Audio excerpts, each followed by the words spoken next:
Madness Combat is a series of flash cartoons created by one Matt Jolly, better known by his online moniker Mr. Crinkles. The series officially began in 2002 with the series' first chronological entry, Marshmallow Madness, which eventually blossomed into Madness Combat, which blossomed into Project Nexus, so on and so forth. For years, fans of Madness Combat have written off the quote-unquote lore as being non-important or otherwise non-existent. It was a wide and popular belief for a time that Madness Combat simply had no story, and what little story there was simple and archaic at best, hardly worth analyzing in any meaningful way, especially if doing so would detract from the awesome action set pieces that the series offered. However, times change and so do people. And with the addition of both Project Nexus Classic and Madness Project Nexus into the Madness timeline, many more discussions about the greater lore and overarching story are brought into the discussion amongst the fans. I alone have personally spent countless hours analyzing the series episode by episode, scouring both games for clues and secrets and answers to the lore, all to expand my own personal knowledge of the series at large. While simple on the surface, I believe the world of Madness is a deep, intricate, and complex one with many themes and ideas that are worth analyzing, and a story worth understanding from beginning, middle, and end. Even though it hasn't officially ended yet at the time of writing this script, Madness Combat 12 is still the latest episode chronologically, so who knows, maybe when you watch this, Madness 13 or whatever will be out, and you can come back here and laugh about how wrong I was. Anyway, in this video I will analyze each episode of Madness Combat as well as the two games and gradually map together a timeline of events and explaining things as we go. So buckle in and stay tuned, because I'm going to explain to you the lore of Madness Combat. Also, please keep in mind that nothing I say in this video is necessarily object fact. I intend to provide evidence to back up everything I do say, but I'm not like the God King of Madness lore or something. I'll be throwing in a fair amount of theory and speculation going forward, and I'll try to clarify that whenever I can. Just know that nothing in this video is necessarily gospel, and shouldn't be passed off as official object canon. Chapter 1, Marshmallow Madness. So, right out the gate there's not a whole lot to talk about here. This episode is pretty straightforward. I'm not really going to explain to you what exactly is happening in this episode, since you can see it pretty clearly on your screen. Just know that this episode is important to the lore, it's just the how and why aren't immediately clear to us yet. I won't spend too much time here until it's relevant. This segment basically only exists just to let you know that this is, in fact, the earliest point in the Madness timeline. We'll be coming back to this one, don't you worry, but for now, it's on to Madness Combat 1. Alright, so before we begin, I have to say that the position of Madness 1 is actually pretty divisive, and we don't really exactly know when this episode takes place. I have reason to believe Madness 1 actually takes place before Madness 1.5, but if you want to say, that's stupid, it makes absolutely no sense, I wouldn't blame you. I don't even entirely believe in this placement in the timeline myself, as the only confirmation I have on it is like 2-year-old DMs with me and Swain. So please take this with a healthy grain of salt. Either way, Madness Combat 1 kicks off with a pretty iconic scene. One of Hank and a certain boombox man vibing out in the middle of somewhere. Hank decides that he hates music, or at least this particular music this guy is playing, so he decides to wallop him upside the head and chaos ensues. This episode doesn't tell us a whole lot in terms of lore, but it does establish two of the series' most important characters, Dr. Kristoff, or Jeebus, and Hank Wimbledon, the de facto main character of Madness as a whole. We can clearly see that Hank is prone to violent outbursts, and prefers to solve his problems with guns and bullets rather than words, and this behavior will remain consistent throughout the entire franchise, but there will be more opportunities to talk about Hank's character in the future. In the middle of Hank's murder mayhem, a certain Jesus-like individual shows up and begins fighting him, seemingly attempting to put a stop to his mass-killing spree. Obviously, he fails, as Hank kills him fairly easily, but rest assured that this is not the last we'll see of this character. A big reason as to why Madness 1 is so divisive in terms of the timeline placement is largely because this Jesus-like character is, in fact, here. It's pretty easy to say that yes, obviously, this is the same character as Dr. Kristoff in the rest of the franchise. There's no reason it wouldn't be, except for the fact that he can't really be here right now. See, Jebus' backstory was first revealed in Project Nexus Classic 1.5, aka the second half of that game's story mode. You play as a disgruntled Dr. Christoph, angry that Director Phobos has recently fired him, so he leads his own personal insurrection against Phobos and the Nexus Core in order to exact his revenge, and instill himself as the quote-unquote savior of Nevada. Except, if we're to go by the numbers, 1.5 happens after Madness Combat 1, so who is this guy and how is he here? I honestly don't have an interesting or satisfying answer to this question. If you want to explain it by saying this simply happens after 1.5, go right ahead. That's a logical conclusion if you ask me. Want to say it's literally Jesus Christ himself descended down from heaven to personally rid the world of the Wimbledon menace? Go right ahead. I personally disagree, but I can't stop you. Just know that Jebus being here is more or less a plot hole that we have no honest-to-God explanation for, at least at the time of writing this. 1.5 Arena Mode. On the surface, 1.5 Arena Mode doesn't seem to be the most important entry into the Madness timeline, but there is a fair amount of retroactive lore here that we did learn from Madness Project Nexus. Arena Mode follows Subject 1V02P_6, who, for the sake of simplicity, I will be referring to as Subject 1V, as he fights his way through wave after wave of enemies while gaining money and cash in order to improve his skills, weapons, and armor. Those of you who were on Newgrounds back in the day probably pumped quite a few hours into this mode alone. Right out the gate, there's not a lot to talk about here. The entire gameplay loop of Arena Mode really is just fighting, dying, and getting revived, and then doing it all over again to become so strong you inevitably break the game. But one question we should be asking is, who is Subject 1V? Why were they chosen for this particular experiment? Subject 1V, as far as we know, is probably the first ever Generation 04 Nevadian. I'll go into generations a bit more later, but what that means is that Subject 1V is a cloned soldier who is revived from death by having their self, or soul, placed into their body upon death. The research conducted through this original arena experiment will be vital for the future of Project Nexus, as it will effectively allow the Nexus Core to realize that they are capable of extracting the souls of dead soldiers and bringing them back from the dead.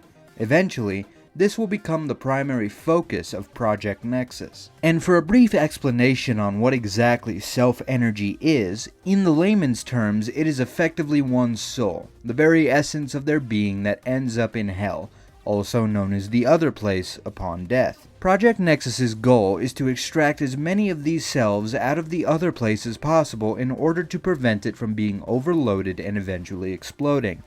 This is what's known as the two soda cans problem. More on that later. And you may be asking, what exactly happened to Subject 1V after the experiment concluded? The unfortunate answer is that we simply do not know, and may never know. However, what we do know is that Subject 1V was able to reach Wave 100 before the conclusion of the experiment, and that his self is being placed into every Sleepwalker that we meet in 1.5 and in MPN. This is why Sleepwalkers are able to improve their combat skills whenever they die and are brought back. They are living out the experiences of Subject 1V from the arena experiment, having pieces of his self injected into them with each death. We'll talk more about Project Nexus itself once we get to 1.5, but for now, we'll move discussion over to MPN's Arena Mode, another vitally important entry into the Madness timeline for understanding the lore. Madness Project Nexus Arena Mode. So, MPN Arena Mode has a lot of complicated concepts that need to be discussed, but it's important that we do talk about them since we do learn a lot about Nevada itself and how things work in Arena Mode itself.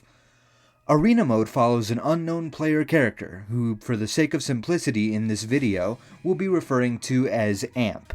AMP stands for Arena Mode Protagonist, but is not to be considered their official or canon name. It's just a name I'll be using so I don't have to say Arena Mode Protagonist over and over again. Special thanks to E1820 over on the MPN Discord for coining that phrase. AMP wakes up on a bus with a mysterious man talking to them. This mysterious man, as most of you probably know, is named Doc or To Be Damned, who we've seen in cartoons such as Dissenter, Deadmos, and Madness Combat 12. Doc is the leader of a faction called Status Quo. Their goals are to keep Nevada from slipping into total and absolute destruction, and they are willing to do whatever it takes in order to prevent Nevada from falling. But what does that have to do with this arena experiment? Doc goes on to talk about enmeshing the mandatas, which is sheer gibberish to our uninitiated player character. As arena mode progresses, we begin to learn more and more about what exactly it all means and what Doc's goals truly are. Enmeshment, as we learn from Dr. Crackpot, is the binding of two things together. For example, if I were to get a cup of coffee and mix some sugar into it, the sugar would then dissolve and become enmeshed into the coffee. The only way you'd be able to tell it has been put into the coffee is at a molecular level. So what is the mandatas? What does that have to do with the arenas? The mandatas, for all intents and purposes, is a choice. At the end of arena mode, AMP is presented with a choice: to continue looping and playing out the same events over and over again for eternity, or to simply stop and walk away. If they do, Nevada supposedly falls, and the only way to save it is to keep the loop going forever. The mandatas is this choice, and AMP is enmeshed to it. They are forever fated to return to this moment for eternity, stuck in an eternal loop, never to escape. So, what was the point of the arena experiment? Did it actually help save Nevada from its fate? Seemingly, no. As we later see on in the main series, things don't really seem to get much better for Nevada, and things most definitely aren't in a time loop. Maybe AMP one day simply decided to stop looping, or maybe they're still looping, trapped forever in their own isolated time loop. What we do know, however, is that Doc has been able to learn quite a bit about the machine, which is another important part of the Madness lore. The machine, as mentioned by Doc, is effectively reality itself, Nevada itself. The machine makes up all living things, Nevada, and everything in it. It is the world, the laws of physics, everything, and all things are bound to it. Doc has discovered that the machine is infected with the madness, some kind of unknowable event that has poisoned the machine and is leading it down the path of total destruction. Doc's notes in arena mode speak of a certain individual, the first one to ever quote-unquote wake up. And this Great Awakening is supposedly what caused the madness to be introduced into Nevada. While this is not objectively canon, I have reason to believe that this Great Awakening was actually the events of Madness Combat 1, and that Hank might have been the first Nevadian to ever wake up. Doc muses that he's terrified that the machine ever puts this individual to use, which it may have already done so, as is evidenced by certain screens in Madness 12. More on that later. But how does Doc know about all this? No other character in the series even mentions the machine or a mandatus. What makes him special? From what we've seen in arena mode, Doc seems to quite literally be friends with God themselves, known in the world of Madness as the Maker. The Maker is an enigmatic entity who speaks in vague riddles and non-answers, but they seem to be the creator of Nevada. Although, in their own words, they say they created Nevada, but also not really. The Maker seems to have lost control over their own creation, and now cannot exist in Nevada or do anything about the events of the series due to fear of becoming a part of the occurrence, or anything that is currently happening. If the Maker were to become a part of the plot, they would be doomed by the same narrative that dooms our main characters. The only thing they can do is watch from the sidelines, giving advice where they can, hoping their own creations can find the strength to save themselves. But what about the arena player? Who are they? Where did they come from? Why did Doc choose them for this experiment? Early on, AMP claims to have memory loss, not knowing who they are or how they got here. But later on, through imprinting 3 times and obtaining the Magiturge origin, we learn the true backstory of the arena player and that they did not actually have any memory loss. In the Magiturge ending, we learn that AMP was actually one of the first ever Nevadians to ever exist, a Generation 01 Nevadian, and that they came into existence during Marshmallow Madness, the earliest known point in the Madness timeline. They never had any memory loss, but rather they never had a past of which to remember. They have existed for as long as Nevada has, and their being a Generation 1 Nevadian means they could become infinitely powerful. They have no physical limit to how strong they can be. So now that we have an understanding of the machine, Doc, status quo, the Maker, and Generation 1 Nevadians, we can start talking about Madness Project Nexus 1.5, The Fall of Nexus City. Madness 1.5 is the second half to Madness Project Nexus Classic Story Mode. It follows Dr. Jebediah Christoph, better known as Jebus, in his earlier years as a Nexus Core scientist. In this episode, Jebus is disgruntled, upset, and downright traitorous over how he has been treated by his boss, Director Phobos. The Nexus Core is a very important figure in the Madness lore, as through them we learned about many concepts that are integral to the understanding of madness. One major discovery of the Nexus Core was self-energy, or as I said earlier, the souls of the dead. The Nexus Core was able to become one of the strongest fighting forces in Nevada via mass production of Generation 4 clones, something Dr. Christoff vehemently detested, believing that Director Phobos was misusing Project Nexus. During the Nexus Core's conception, they were issued a document called the Nexus Charter, a set of rules and regulations given to them by the employers, godlike governing entities of Nevada itself. More on them later. Dr. Christoff originally wanted to use Project Nexus for good, for something that could help or even save Nevada, to make the world a better place. He and his fellow scientist, Dr. Hoffnar, believed that they were saving the world, and to see his pride and joy used to fuel the megalomaniac known as Phobos filled him with a deep resentment, one that would set him on the path to betraying the Nexus Core and slaying Phobos personally.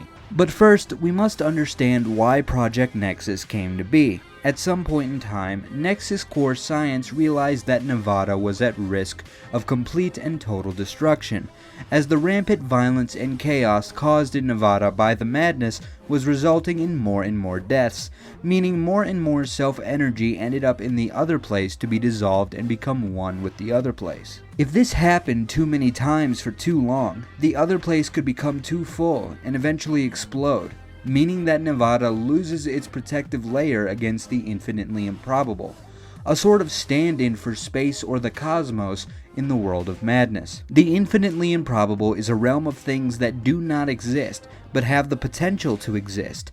If the other place did not exist to protect Nevada, it would be devoured and destroyed by the infinitely improbable, plunged into eternal chaos.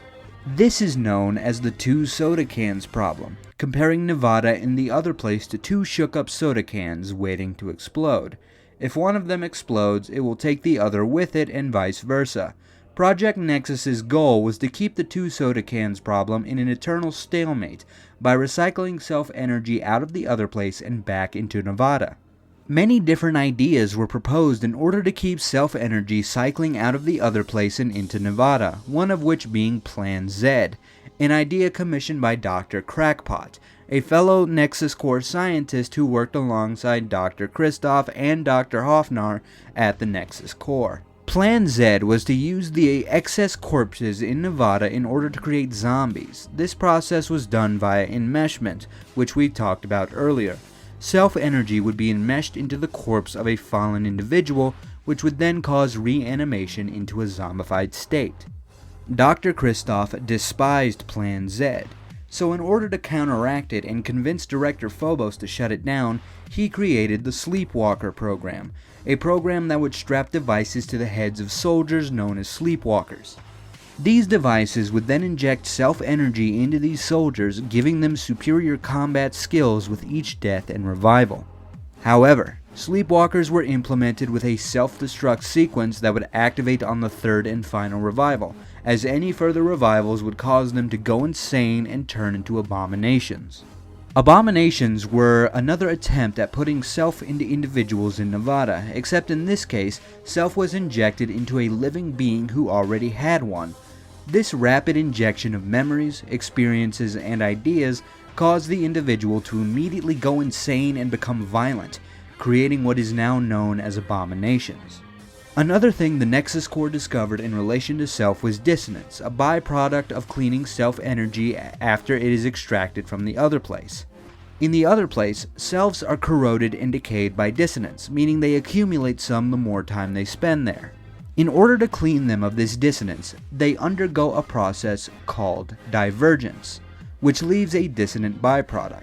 The Divergence engine, a form of improbability drive that would be seen later in the series, was invented by Dr. Hofnar and used in this process. The dissonant byproduct left behind by Divergence was extremely dangerous, and many who were exposed to it quickly went insane or ended up gaining special powers. One notable individual was Dr. Hofnar, Dr. Kristoff's friend and co-conspirator against Director Phobos. Dr. Hofnar's research during Project Nexus went into discovering ways to safely contain dissonance, of which he did at the cost of his own sanity. Due to his increasingly worse mental state, Hofnar slowly went insane after the fall of Nexus City, becoming Tricky the Clown. Despite Dr. Kristoff's efforts to get Plan Z terminated, Director Phobos approved the Sleepwalker program but refused to terminate Plan Z. Eventually, this culminated into Dr. Kristoff being fired by Phobos personally, and that was the final straw for Dr. Kristoff. Freshly fired and feeling bitter and scorned, Dr. Kristoff contacted Dr. Hofnar and a lowly mattress salesman known as the Sheriff to enact the final part of the plan. Dr. Hofnar was to give Kristoff higher clearance in the Science Tower, the base of operations of the Nexus Core, so he could steal the Keystone Fragment, also known as the Halo, and use its power to slay Phobos. Meanwhile, the Sheriff was installed as the new leader of the Matter and Energy Reclamation Company, better known as Merc, as he was then ordered to seal off the industrial sector of the city to ensure that the Nexus Core had no method of escape outside the city. With higher clearance for the building and the industrial sector sealed off, Dr. Kristoff released all the Zeds and Abominations inside of the Science Tower and into the city streets below, causing an apocalypse for the regular people who lived there, as well as Nexus Core personnel. Kristoff then fought his way up the tower, procuring the Keystone Fragment, and slew Phobos personally at the top of the tower. So, what exactly was Phobos doing with Project Nexus that Jeb hated so much? Obviously, Plan Z was abhorrent, but was that really it? The number one thing that Dr. Kristoff despised about Phobos' plan was Project Gestalt, a massive mag agent who could consume the self-energy of both Nevada and the other place. Phobos would then exist inside of this mag agent, piloting it and gaining more and more power until Phobos had ascended to godhood, to where he would then reshape Nevada into his own image. Wanting to put an end to the Tyrant Leader and the Abominable Gestalt, those were both huge driving factors in Kristoff's mission to slay Phobos, and he was willing to damn an entire city to ruin to accomplish it. Shortly after the death of Phobos and the destruction of Nexus City, Dr. Kristoff briefly met up with Dr. Hofnar, of whom he left behind in Nexus City in order to protect it while he did work elsewhere. Hofnar agreed, but slowly succumbed to insanity due to dissonance poisoning his mind. The aftermath of the fall of Nexus City can be explored later, however, as we move on to the next chronological entry into the Madness timeline. Madness Combat 2: Redeemer. Hey look, we did it! We got to another chronological entry into the mainline series. Although there isn't a lot to talk about here, so I'm going to be pretty brief when it comes to Madness 2. Hank is back. The protagonist of the series is here to hunt down the Sheriff and kill him for unknown reasons. To this day, we don't fully understand why Hank wants to kill the Sheriff here, but it seems from Project Nexus we know that Sheriff might have had some kind of bounty on his head and Hank is here to collect. Hank battles his way through swaths of the Sheriff's men who seem to belong to an unknown faction. According to Swain, one of the lead writers for MPN, this building and the men encountered here can be described as a sort of quote-unquote side project that Jebus and Sheriff were conducting. What exactly they were doing here and to what end remains entirely unknown. Throughout the episode, Hank gets into scrapes with a certain Dr. Kristoff, fresh off of destroying Nexus City. This episode also marks the first appearance of Tricky the Clown, wearing white and blue face paint. In Project Nexus, Tricky states that he and Jebus teamed up in this scenario to kill Hank. Later on in the cartoon, as Hank is nearly about to kill the Sheriff, he is shot in the back of the head by Jebus, marking Hank's first death in the series. Continuing Hank's stories forward, he will be revived in Madness Combat 3: Avenger. Hank is back again, revived from the dead, out to seek revenge against the Sheriff. As it stands, we don't entirely know how Hank was revived after Madness 2, but I suspect it has to do with the machine itself. We'll talk some more about that when we get to Madness 12. In this episode, Hank assaults another one of the Sheriff's compounds with intent to kill. In an effort to stop Hank, the Sheriff activates the first ever improbability drive depicted in the series at this point. I should probably also note exactly how the improbability drive works, since this is the first time we've actually seen one in action. While I don't understand the exact logistics of what the drive exactly does, my general theory is that these drives blow a hole in the protective layer of Nevada which separates it from the infinitely improbable. This allows a certain amount of the infinitely improbable to enter Nevada and cause chaos wherever it goes. And this improbability will become very important as the series progresses. However, keep in mind that there is a known improbability drive that existed before it, and that being the Divergence Engine. We'll talk about it some more when we get to Project Nexus. Upon activating the improbability drive, chaos erupts all around Hank, and the fabric of reality itself begins to decay around him. Tricky appears again, also back from the dead, still working alongside Dr. Kristoff in an effort to kill Hank. The Marshmallow from Marshmallow Madness and MPN's Arena Mode also makes an appearance here, seemingly Zetifying Tricky after he's impaled on it via his own stop sign. Notably so, the sun itself comes to life and is killed by Hank, plunging Nevada into eternal darkness. We'll see the hole left behind by the sun in the sky when we get to MPN as well. Hank continues to fight, having another one of his many one-on-one battles with Jebbus. Jebbus retreats, and when it seems like Hank is about to land the final shot on the sheriff, he is stabbed in the back by Jebbus. In a last valiant effort to complete his goal, Hank shoots Jebbus in the head with a shotgun, as well as the sheriff, before succumbing to his wounds and suffering his second death. Hank's story will be continued in Madness Combat 4, Apotheosis. Hank has been revived yet again, and he's back to seek vengeance against Jeb and Tricky, who succeeded in killing him in the previous episode. Hank is notably sporting some bandages on his torso where he was stabbed by Jebbus, much in the same way he had bandages on his head in the last episode from being shot. Hank's form will change again and again with each episode, and we will have a radical change in appearance come Madness Project Nexus. But for now, Hank is simply a bandaged grunt, and he infiltrates Club M, a nightclub run by Tricky and guarded by Jebbus. There isn't a whole lot to talk about here, just your normal action, violence, and mayhem caused by the series' protagonist. Although, as Hank tears his way through grunt after grunt, we notice an agent for the first time in the main series. These agents will soon become the main antagonists of the series, the Agency Against Hank Wimbledon, an agency formed by an employer known as the Auditor in order to snuff out Hank. This agent suffers a swift end, but rest assured there will be many more to follow. As Hank fights his way through the nightclub, he eventually gets down to the dance floor, meeting DJ Tricky and fighting his way towards him. Before Hank can kill Tricky, Jebbus shows up and resurrects all the former partygoers into zombies. Hank slices his way through the lot of them, but suffers a round from a zombie agent's rifle. Hank kills the zombie, but is quickly overpowered by Jebbus's deagle shots, and in a last-ditch effort detonates a bomb and kills the both of them, marking Hank's third death. Something notable about this death is that Crinkles actually confirmed that Hank quote-unquote revived himself after this incident. Sorry, Matt, I have a bit of a lore question. When Hank exploded by a grenade, was Tubby the one to bring him back, or did Hank kind of come back himself? That time he came back by himself. I don't mind answering that one explicitly. Which is what roused the interest of a certain Doc, who I mentioned earlier in Arena Mode. We also learn in Project Nexus that Doc revived Jebbus as well, possibly as a gesture of goodwill. But instead of thanking Doc for his help in reviving him, Jeb grew to hate him, sparking a bit of a rivalry between the two. However, that will have to be explored later. This video is already running long as it is. If you guys enjoyed, please consider subscribing to my channel and liking the video. I know every YouTuber says that, but this took a while to put together and it really does help me. But of course, thanks for watching, and in the next video we will continue to explore the lore of Madness Combat. Bye bye!